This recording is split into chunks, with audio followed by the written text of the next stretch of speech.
Hi guys, చాలా మంది video open చేసి ఎండ్ దాకా చూడట్లేదు, మధ్యలోనే స్కిప్ కొడుతున్నారు. అండ్ ఇంకేంటంటే మన వీడియో చూసి కూడా ఎవరు క్లిక్ చేయట్లేదు. మనకు యూట్యూబ్ ఏంటంటే చాలా మందికి రికమెండ్ చేస్తుంది వీడియోని, కాకపోతే మన తమ్నెయిల్ సరిగా లేకుండా మరి ఏమో తెలియదు, కానీ చాలా మంది క్లిక్ చేస్తలేదు. ఫస్ట్ ఆఫ్ ఆల్ ఏంటంటే తమ్నెయిల్ అయితే సేమ్ ఇదే ప్యాటర్న్ ఉంటుంది, ఒక సైడ్ ఎల్లో బ్లూ ప్యాటర్న్లోనే ఉంటుంది. ఇప్పటి నుంచి ఏ వీడియో ఉన్నా కానీ అది నేనే చేసుకుంటున్నా. మొన్నటిదాకా ఎడిటర్ ఉండే, ఎడిటర్ బ్రో ఇప్పుడు ఆయన పర్సనల్ వర్క్స్ వల్ల కొంచెం బిజీ అయిపోయిండు, మనకు కరెక్ట్ టైంకి అందిస్తలేడు తమ్నెయిల్స్. అందుకే మనమే చేసుకోవాల్సి వస్తుంది.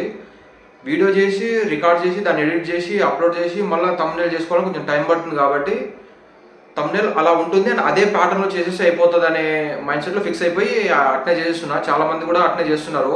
పెద్ద పెద్ద క్రియేటర్లు పెట్టి ఒక తమ్నెయిల్ 10,000 30,000 పెట్టి అని చేపిస్తలేరు. అది రియాలిటీ. నేనే చేసుకుంటున్నాను అన్ని. కాబట్టి మీరు కొంచెం వీడియో ఎండ్ దాకా చూడండి అండ్ మీరు కొంచెం సపోర్ట్ చేయండి. Parakram movie review. First of all ఏంటంటే ఒక స్టార్ హీరో, పెద్ద హీరో 1000 crores మూవీస్ చేస్తే పెద్ద ఫరకేం ఉండదు, ఎందుకంటే ఒక స్టార్ హీరో కాబట్టి. అండ్ ఒక బండి సరోజ్ కుమార్ లాంటి ఒక యాక్టర్ బయటకు వచ్చి ఒక ఇండిపెండెంట్ ఫిలిం చేయాలంటే మాత్రం చాలా డేర్ ఉండాలి. ఫస్ట్ ఆఫ్ ఆల్ అయితే ఆ డేర్నెస్కి నేను మెచ్చుకుంటున్నా. అండ్ ఇది మూవీ నేను థియేటర్లో చూడలేదు, ఓటీటీలో వచ్చింది, చూస్తున్నా అండ్ ఆహాలో ఉంది. ఇంకేంటంటే ఫస్ట్ ఆఫ్ ఆల్ మూవీ నాకు నచ్చిందా లేదని నేను లాస్ట్లో చెప్తా. ఫస్ట్లో చెప్తే లాస్ట్ దాకా వీడియో ఎవరు చూస్తలేరు. అండ్ ఇంకా మూవీస్లో ఉండే పాజిటివ్ నెగిటివ్స్ గురించి మాట్లాడుకుందాం. మూవీలో ఉండే పాజిటివ్స్ వచ్చేసి బండి సరోజ్ కుమార్ గారు డేర్నెస్ అయితే మెచ్చుకోవచ్చు. అండ్ ఆయన యాక్టింగ్ కూడా బాగానే చేసారు. లైక్ పూరి మూవీస్లో ఉండే హీరోస్ లైక్ యాటిట్యూడ్ అలా చెయ్యాలి అన్నట్టుగా ట్రై చేసారు, కానీ అది పెద్ద వర్కౌట్ అవ్వట్లేదు. ఏంటి ఏంటి అని అంటుంటారు కదా, అది ఒక యాటిట్యూడ్ లాగా, కాకపోతే అది పెద్దగా వర్కౌట్ అవ్వలేదు. అండ్ ఇంకా ఆయన యాక్టింగ్ అయితే కొంచెం బాగానే ఉంది. బ్యాక్గ్రౌండ్ స్కోర్ నాకు నచ్చింది మావా, బ్యాక్గ్రౌండ్ స్కోర్ నాకు నచ్చింది, ఓకే. కానీ ఈ మూవీ నేను థియేటర్లో చూడకపోవడమే మంచిది అనిపించింది. ఎందుకంటే ఓటీటీలో చూసే మూవీ ఇది, థియేటర్ వెళ్ళి చూసేంత అయితే ఏం లేదు మావా, ఫ్రాంక్లీ చెప్పాలంటే. అండ్ నాకైతే ఇవి నాకు పాజిటివ్స్ అనిపించినాయి. నెగిటివ్స్ ఇచ్చేసి అయితే నాకు స్టోరీ పెద్దగా ఎక్కలేదు మావా.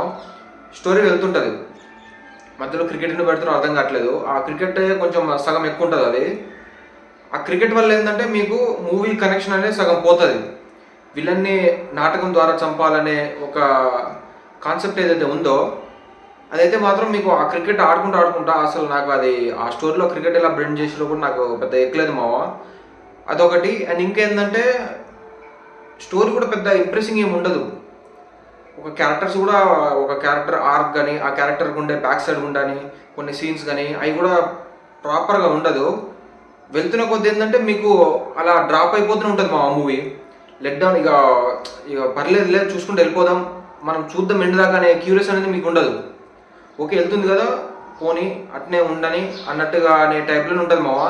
మీకు ఎక్కడ అంటే కొత్తదనంగా ఉండేటట్టు కానీ అంత ఏమనిపించదు. కాకపోతే హీరో గారు కొంచెం ఆయన యాక్టింగ్ కానీ కొంచెం పూరి గారి మూవీస్లో ఉండే హీరో లాగా కొంచెం యాటిట్యూడ్ ఏదో లైక్ రాసుకొని చేయడానికైతే ప్రయత్నించారు, కానీ డెంట్ వర్కౌట్ మావా. ఇది నాకు అనిపించింది. అండ్ ఇంకేంటంటే ఆయన డేర్నెస్కి అయితే మెచ్చుకోవాలి. అండ్ నా రివ్యూ ఆయన చూడరు, మ్యాక్సిమం ఎక్కువ జనాలు కూడా నాకు చూడరు నా రివ్యూస్, నాకు తెలుసు. అది ఎందుకు చేస్తున్నా అంటే ఇప్పుడు కాకపోయినా రేపైనా చూస్తారనే వీడియోస్ అనేది చేస్తున్నా. ఇది నాకు అనిపించింది. థియేటర్లో చూడకపోవడమే మంచిది అని నాకు అనిపించింది మావా, ఓటీటీలో చూసిన తర్వాత. అండ్ చాలా లాగ్ సీన్స్ కూడా ఉన్నాయి. మీరుకైతే చూడాలనుకుంటే వెళ్ళి చూడండి. అండ్ నేనైతే రికమెండ్ చేయను ఈ మూవీ. ఇది నా రివ్యూ. మూవీ అయితే నాకు పెద్దగా ఎక్కలేదు మావా. అండ్ మీరు కూడా మూవీ థియేటర్లో కానీ ఓటీలో కానీ చూసుంటే కింద కామెంట్ చేయండి, నేను చెప్పింది కరెక్టా కాదా, నేను చెప్పింది మీకు సేమ్ అదే ఫీలింగ్ కలిగితే కూడా కింద కామెంట్ చేయండి మావా. అండ్ రివ్యూ ఇంకా బెటర్ వేలో ఎలా చేంజ్ చేసుకోవాలని కూడా కింద కామెంట్ చేసి సబ్స్క్రైబ్ చేసుకొని సపోర్ట్ చేయండి. కింద లైక్ అని ఒకటి ఉంటుంది, దాన్ని కూడా కొట్టేయండి. Thank you.